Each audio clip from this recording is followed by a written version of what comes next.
কে আছো আশ্রমে? আমি মুনি দুর্বাসা। আজ তোমাদের আশ্রমে আমি অতিথি। অতিথি সেবার জন্য কেউ নেই তপবনে?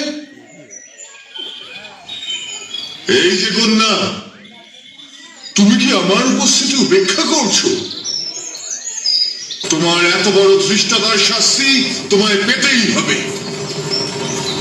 যার চিন্তায় মগ্ন হয়ে তুমি আজ আমায় অবহেলা করলে, উপেক্ষা করলে আমার উপস্থিতি, সে সম্পূর্ণরূপে বিস্মৃত হবে তোমায়। এই অভিশাপ দিলাম। এ কি ভয়ঙ্কর অভিসম্পাত মুনিবর! আপনি দয়া করে ফিরিয়ে নিন এই অভিশাপ। আমাদের সখী পতি বিরহে শোকাচ্ছন্ন, নইলে এত বড় ভুল সে করত না।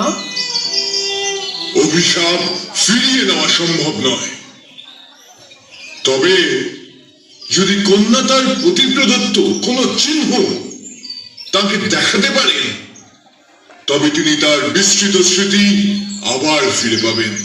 তবে আর চিন্তা নেই,